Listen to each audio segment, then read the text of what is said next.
જેણે થોડી મદદ કરી હોય એને જિંદગી ભર એના આભાર અને ઉપકાર માનતા રહીએ, પણ જેણે જીવન આપ્યું એનો તો ક્યારે ઉપકાર માન્યો નથી. ચિંતન કરજો, વિચાર કરજો.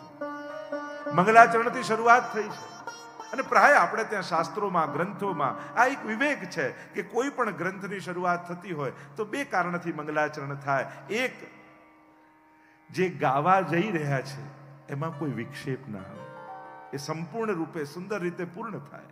અને બીજું, આ ગાયને જે ફલ પામવા ઈચ્છીએ છે એ ફલ પ્રાપ્તિમાં કોઈ વિઘ્ન ના આવે, એટલે મંગલાચરણ કરે. શાસ્ત્રોમાં 3 પ્રકાર મંગલાચરણના બતાવ્યા. એક નમસ્કારાત્મક, બીજું આશીર્વાદાત્મક અને ત્રીજું વસ્તુ નિર્દેશાત્મક. ઘણા મંગલાચરણ એવા હોય શાસ્ત્રોમાં જેમાં પ્રભુને વંદન કર્યા હોય, નમસ્કાર કર્યા હોય. ઘણા મંગલાચરણ એવા હોય કે જેમાં આશીર્વાદની આકાંક્ષા રાખી હોય, અને ઘણા મંગલાચરણ એવા હોય કે જેમાં એ ગ્રંથનો જે હાર્દ હોય એનો વસ્તુ નિર્દેશ કર્યો. તો ચર્ચાઓ ઘણી છે, સંસ્કૃત સાહિત્ય તો અગાધ છે. મંગલાચરણ કરતા વ્યાસજીએ પ્રભુના સ્વરૂપ, સામર્થ્ય અને સ્વભાવનો પરિચય કરાવ્યો. પ્રભુની આકૃતિ, પ્રકૃતિ અને કૃતિ ત્રણેયનો પરિચય કરાવ્યો. તમે જેની ગાથા સાંભળવા જઈ રહ્યા છો એ પ્રભુ છે કોણ? यहाँ કોઈ નિરાકાર બ્રહ્મ की આરાધના નહીં બતાવી, અહીંયા કોઈ નિરાકાર બ્રહ્મની ઉપાસનાની વાત નથી. રૂપાય, મહાપ્રભુજીનું નામ છે ને સાકાર બ્રહ્મવાદૈક. આપણે બધા અહીંયા જેટલા બેઠા છીએ એ બધા જ સાકાર બ્રહ્મના ઉપાસક છીએ.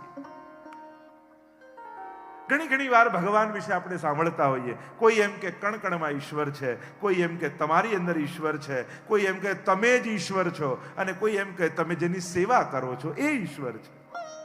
તો આમાં સાચું શું? તો કે આ બધું જ સાચું છે. પણ ગીતાજીને પૂછીએ, ગીતાજીમાં ભગવાન સમજાવે છે, યસ્માત અક્ષરમતીતો અહમ અક્ષરાદપી ચોત્તમ અતોસ્મિ લોકે વેદે ચ પ્રથિત પુરુષોત્તમ.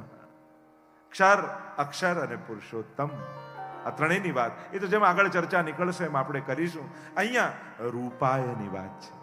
ભાગવતમાં કેવો ભગવાન છે, જેનામાં મન લગાડવું ન પડે, જેને જુઓ તો મન એનું થઈ જાય, એવા રૂપવાળા ઠાકોરજી છે. એની એક એક લીલાઓને તમે જોશો એવો સુંદર છે. જો આપણે મર્યા પછી ભગવાન મળશે એવા ઉદ્ધારના વાયદાઓમાં નથી જીવતા. પુષ્ટિ માર્ગ તમને ઉદ્ધારનો વાયદો નથી કરતો. બધે જ તમને ઉદ્ધારના વાયદા મળશે. મર્યા પછી આ લોક મળશે, મર્યા પછી અહીંયા ગતિ થશે, મર્યા પછી અહીંયા જવાનું. હવે મર્યા પછી કોણ પૂછવા ગયું કે ક્યાં ગયા બાપુજી? અને યદગત્વાન નિવર્તન્તે તદ્ધામમ પરમમ મમ. આ ગયા એ કોઈ આઈને કહેતા નથી કે હું અહીંયા છું. અને કદાચ આવી જાય ને સ્વપ્નમાં તો વિધિ કરવા લાગીએ કે હજી ગયા નથી લાગતા બરાબર. સ્વપ્નમાં જો દેખાઈ જાય ને કોઈ પૂર્વજ, તોય લોકોને ચિંતા થઈ જાય કે આ બરાબર ગયા નથી. કાંઈક વિધિનો એવો ધક્કો મારો કે પહોંચી જાય. તો કોઈ ગયું એ કહેતું નથી, અને છે ને જવાની વાત કરીએ છીએ.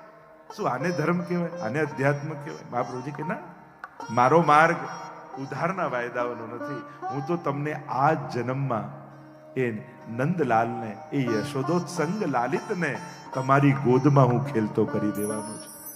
મારે તમને ગોલોકમાં નથી મોકલવા, મારે તો ગોલોક તમારા ઘરમાં પ્રગટાવવું છે.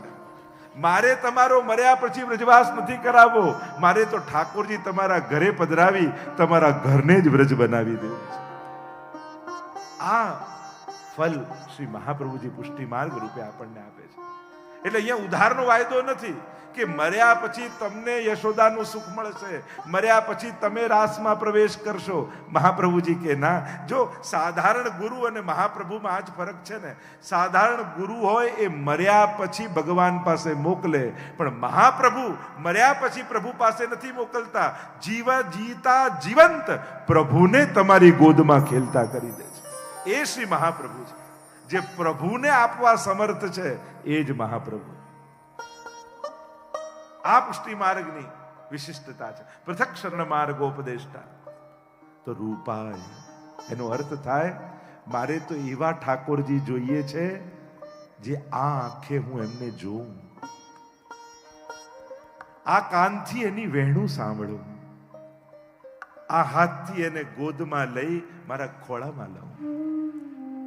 મારે તો એવો ઠાકોરજી જોઈએ છે. આ પુષ્ટિ માર્ગનું ફળ છે. મર્યા પછી ઈશ્વરની અનુભૂતિ નહીં, જીતા જીવંત યમુનાજી અને મહાપ્રભુજીની કૃપાથી અલૌકિક સામર્થ્ય અને તનુનવત્વનું દાન આપી અને આ જ દેહથી ભગવદ અનુભવ કરી લેવું. આ પુષ્ટિ માર્ગીઓનું ફળ છે. આ વૈષ્ણવતાનું ફળ છે. જો આ જ ઇન્દ્રિયોની સફળતા અને સાર્થકતા બંને બે જુદી વસ્તુ છે. આંખ સ્પષ્ટ દૂરનું જોઈ લે તેમ કહેવાય કે આંખ સફળ છે, કે એને દૂરનું દેખાય છે. એની સફળતા આંખની કે એને સ્પષ્ટ અને દૂરનું દેખાય છે. પણ આ જ આંખ ઠાકોરજીના દર્શન કરી લે તો એ આંખની સાર્થકતા કહેવાય. સફળતા તો બધા જ સિદ્ધ કરે છે, સાર્થકતા ભગવદીઓ સિદ્ધ કરે છે. તમારા ઇન્દ્રિયોની સાર્થકતા શ્રીમદ ભાગવતજી સિદ્ધ કરશે. ધન્યાસ્મ મૂઢ મતયોપી હરિણ્ય એતા યાનંદ નંદન મુપાત વિચિત્ર વેશમ આકર્ણ વેણુ રણિતમ સહ કૃષ્ણ સારા પૂજામ દધુ વિરચિતામ પ્રણયાવલોકૈ.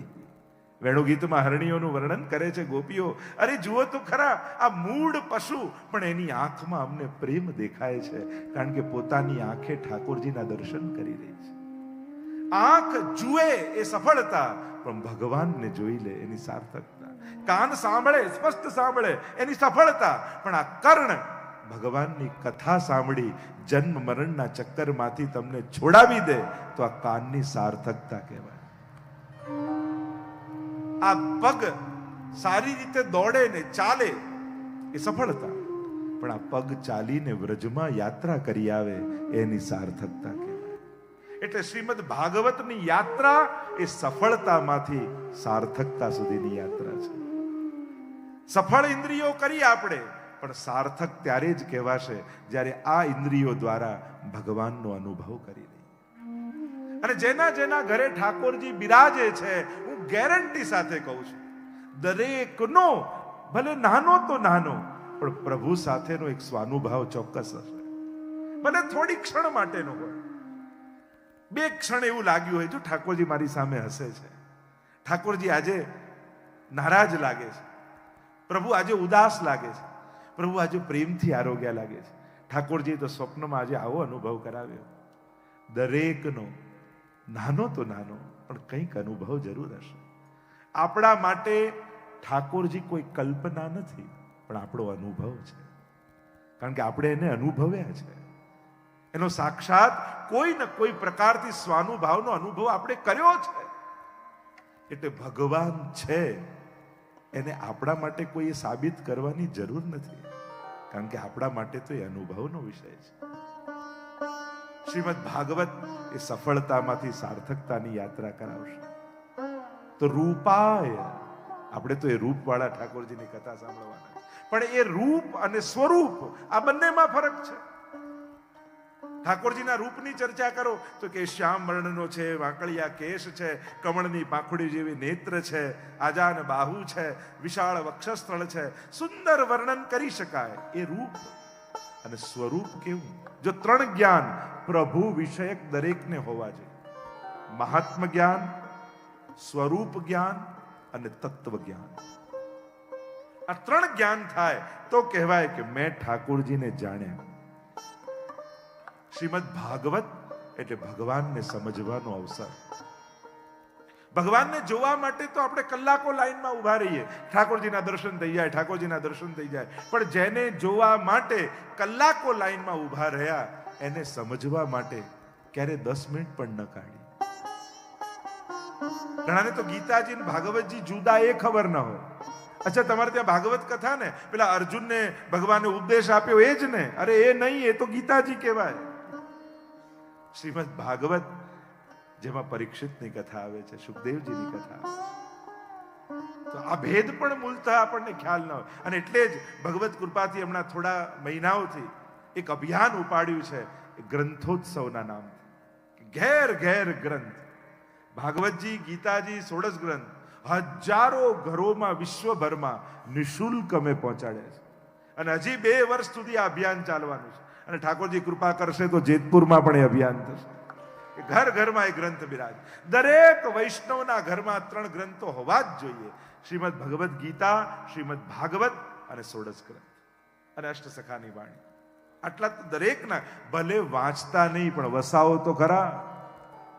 કારણ કે ક્યારેક એવો મનમાં વિચાર આવે તો ઘરમાં ગ્રંથ હોય તો ખોલીને વાંચવાની ઈચ્છા થાય. વિચાર આવે ને તમે વાંચી શકો. એની પર ચર્ચા આગળ કરીશું. તો રૂપાય, રૂપ અને સ્વરૂપ, આનું પણ ભેદ છે. તો વ્યાસજી ભગવત સ્વરૂપને સમજાવતા કહે છે, મારા ઠાકોરજી કેવા છે? બોલ્યા, સચ્ચિદાનંદ રૂપાય, સતરૂપ, ચિદરૂપ અને આનંદ. સત કોને કહેવાય?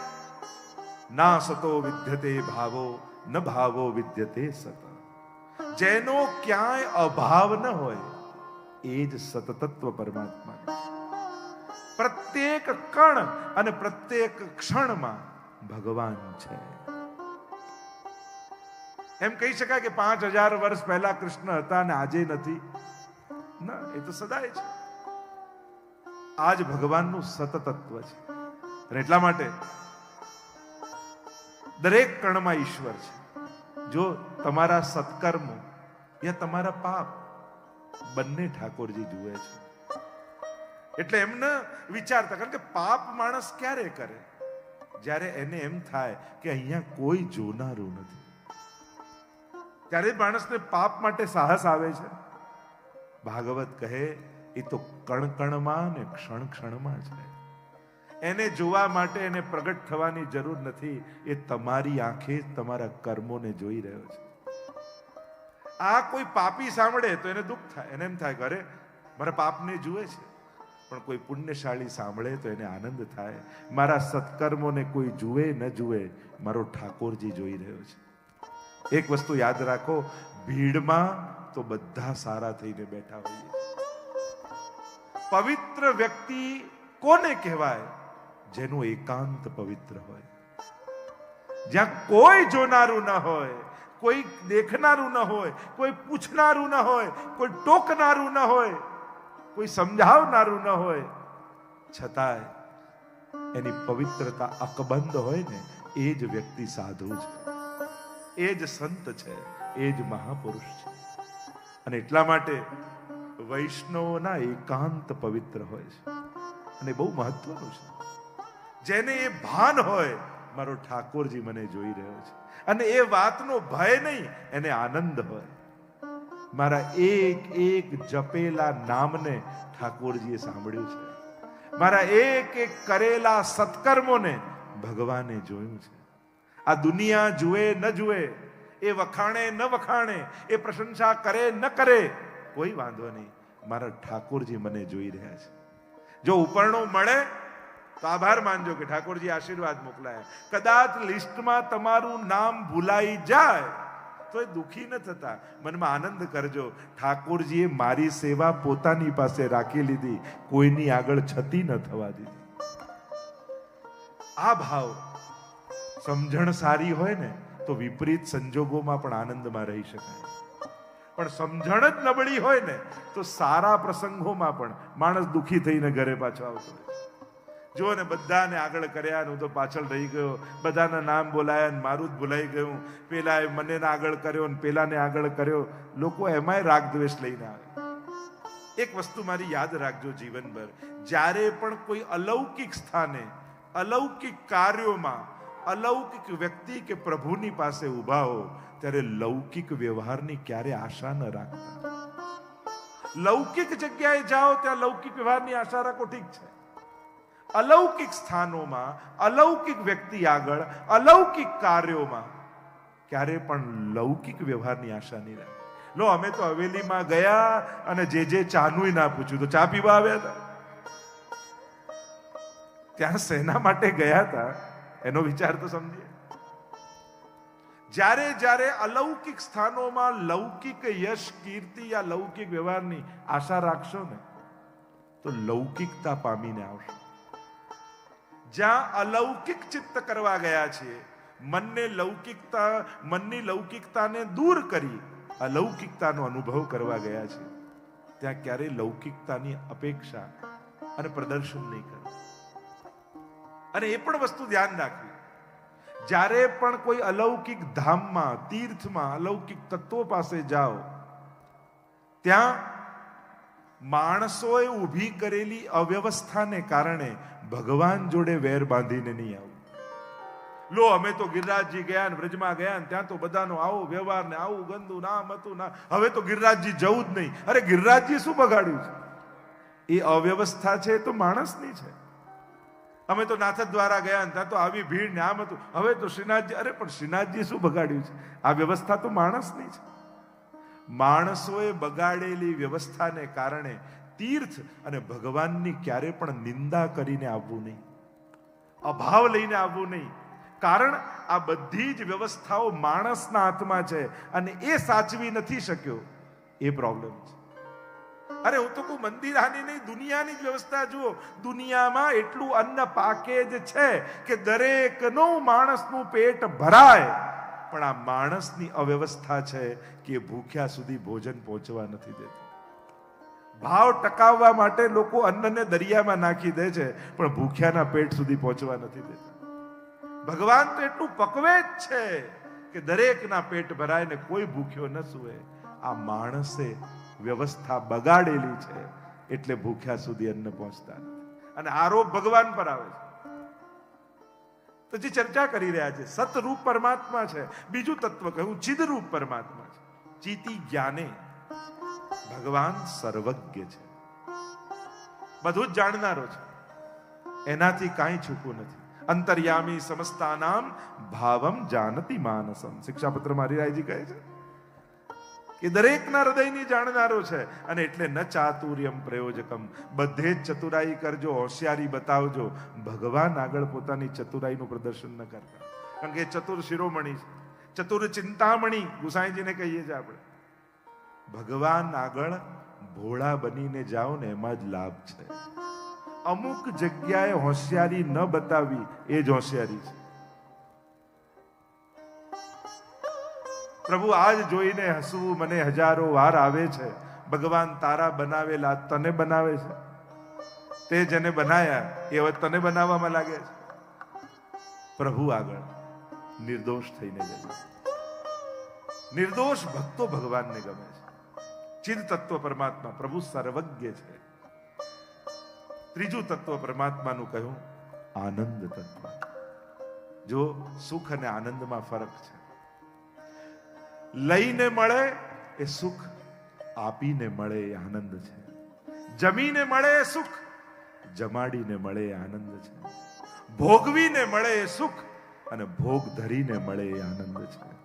જો આપણે ત્યાં તો મહાપ્રસાદની મહત્તા છે. ઠાકોરજીને ધરીને મળે પ્રસાદ અને વૈષ્ણવને વાટીને જે લો એ મહાપ્રસાદ છે. તમારા ઘરે કોઈ મહેમાન આવ્યો, ભૂખ્યો છે, તમને ખ્યાલ છે, તમારા માટે એક જ થાળી છે, છતાંય તમે એને જમાડી દીધો, તો એને જમતા થયું એ સુખ, અને ભૂખ્યા રહીને પણ એને જમાડતા જે થયું એ આનંદ છે. એટલે સુખ પાછળ ન ભાગતા આનંદ મેળવવાનો પ્રયાસ કરજો, કારણ કે આનંદ એ પરમાત્માનું રૂપ છે. આનંદ એ શાશ્વત છે, સુખ એ ક્ષણિક છે. ગમે તેટલા સુખ ભોગવ્યા હશે, સમયાંતરે ભૂલાઈ જશે, પણ જ્યારે જ્યારે આનંદ મેળવવાની પ્રયાસ કર્યો હશે ને એ કાયમ માટે યાદ રહેશે. આનંદ રૂપ પરમાત્મા છે. આનંદ માત્ર કરપાદ મુખોદરાદી, શાસ્ત્ર કહે સર્વાંગ આનંદમય છે, એ જ ઈશ્વર છે. અને એ જ વેદનો આનંદ રૂપ પરમાત્મા નંદ બાબાના ઘરે પ્રગટ થયો, એટલે આપણે કહીએ નંદ ઘર આનંદમય. આ નંદ બાબાના ઘરે કોણ પ્રગટ થયું છે? તો કે વેદમાં વર્ણવેલો આનંદ પોતે ઈશ્વર પોતે આવ્યા છે. પણ કયા નામે? તો કહીએ જય કનૈયાલાલ, કૃષ્ણના નામે. પણ કૃષ્ણ શબ્દનું ડેફિનેશન, વ્યાખ્યા જ થાય કૃષિર ભૂવાચકો શબ્દ ણશ્ચ નિવૃત્તિવાચક તયો રૈક્ય પરબ્રહ્મ કૃષ્ણ ઇત્ય વિધીયતે. કૃષ્ણ ભૂ સત્તાયામ, કૃષ્ણનો અર્થ થાય સત્તા અને કૃષ્ણનો અર્થ થાય આનંદ. એટલે કે જે સદાનંદ છે એ જ કૃષ્ણ છે. એ જ કૃષ્ણ નામે કહેવાયો છે શ્રીમદ ભાગવતમાં. આનંદ રૂપ પરમાત્મા છે. જો કોઈ ડોક્ટરને પૂછો કે લાંબુ જીવવા માટે શું કરવું, તંદુરસ્ત જીવવા માટે શું કરવું, દરેક ડોક્ટર એમ કહેશે કે આનંદમાં રહેવું. પણ એને પૂછો આનંદ મળે ક્યાં, તો પાછો એનો જવાબ ના હોય ડોક્ટર પાસે. આ તો ભાગવત કથામાં આવો, ચોથો દિવસ આવે અને જ્યારે નંદ મહોત્સવ થાય ત્યારે ખબર પડે કે નંદ ઘર આનંદ ભયો, જય કનૈયા લાલ કી, નંદ ઘર આનંદ ભયો, જય કનૈયા લાલ કી. આનંદ ક્યાં છે? નંદ ગ્રહમાં. તમારે ત્યાં ઠાકોરજી બિરાજે છે ને, એ મૂર્તિમંદ આનંદનું જ સ્વરૂપ છે.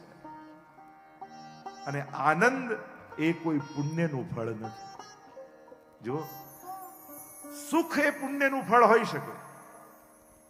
પુણ્યના બે ફળ કહેવાય, કાં સ્વર્ગ મળે કાં સંસારનું સુખ મળે. પણ ભક્તિ મળે, સેવાનો આનંદ મળે, એવું ક્યાંય પુણ્યથી મળે એવું નથી લખ્યું. એ તો ઠાકોરજીની કૃપાથી જ મળે છે. તો પ્રભુ કેવા છે? સચ્ચિદાનંદ રૂપાય. એ રૂપ વાળા છે. અચ્છા, આવું સુંદર રૂપ તે કરે છે શું? તો વર્ણન કરતા વ્યાસજી બોલ્યા, સચ્ચિદાનંદ રૂપાય વિશ્વોત્પત્યાદિ હેતવે. શું કરે છે? વિશ્વની ઉત્પત્તિ, સ્થિતિ અને લય કરે છે. એટલે કે જે કોઈ ન કરી શકે એક કાર્ય ભગવાન કરે છે. તો કે માણસ પણ સર્જન કરે, એ પણ પાલન કરે અને એ પણ ખોઈ બેસે, વિસર્જન થાય. તો બંનેમાં ફરક શું? તો કે માણસ સર્જન કરે ને તો એને એમાં મોહ થઈ જાય, પાલન કરે તો એને અહંકાર થાય, અને ગુમાવી બેસે, લય કરે, નાશ થાય તો એને દુઃખ થાય. પણ ભગવાનને તો ત્રણેય અવસ્થામાં આનંદ જ રહે છે. એ સર્જન કરે, પાલન કરે કે લય કરે. જો માણસ એક નાનકડું ચિત્ર પણ દોરે ને તો નીચે સાઇન કરવાનું ના ભૂલે. આપણે દોર્યું છે, અને ઘણીવાર મેં તો ઘણા ઘરોમાં જોયું છે, ઘરના રંગ બદલાય, પ્લાસ્ટર બદલાય, આખા ઘર બદલાય, પણ પેલું પિક્ચર તો દિવાલ પર લાગે જ જે પોતે બનાવ્યું હોય. એમાં એનો મોહ જાય ને. જ્યાં જ્યાં સર્જન હોય ને ત્યાં માણસનો મોહ આવી જાય. પણ ભગવાન સર્જન કરે તો એમને તો આનંદ જ રહે છે.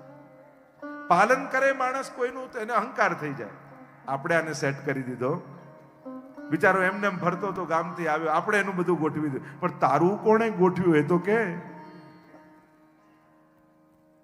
ભગવાન કરનારો તો એ જ છે. માણસને અહંકાર થાય છે, ભગવાનને આનંદ રહે છે. ઘણી વાર લોકો નથી કહેતા અમે નહીં રહીએ ત્યારે ખબર પડશે ઘર કેમ ચાલે છે. એવા કહેનારા બધા જ જતા રહે છે અને બધાના ઘર ચાલતા રહે છે. કોઈ નાથી કઈ અટકતું નથી. ઉલટાનું એ ગયા પછી, એના ગયા પછી વધારે સારું ચાલે ઘર, કારણ કે એ જ નડતો હોય.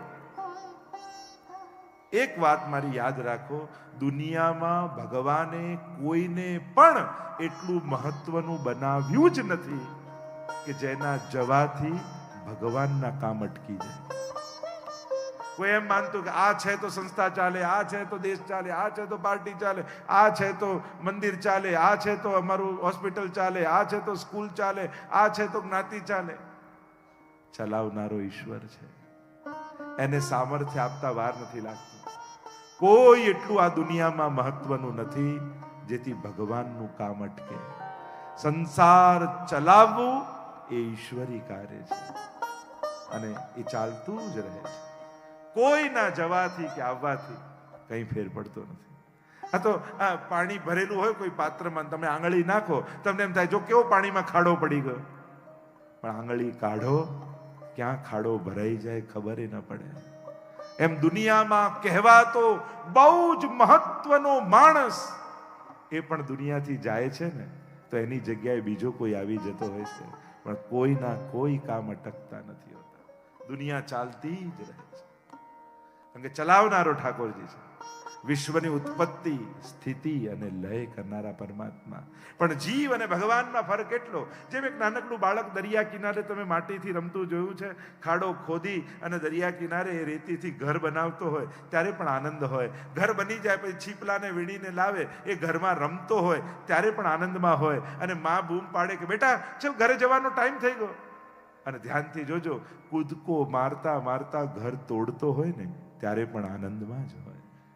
એમ ઈશ્વર પણ સર્જન કરે તો આનંદથી, પાલન કરે તો આનંદમાં, અને લય કરે તો એ આનંદમાં જ મેળવે.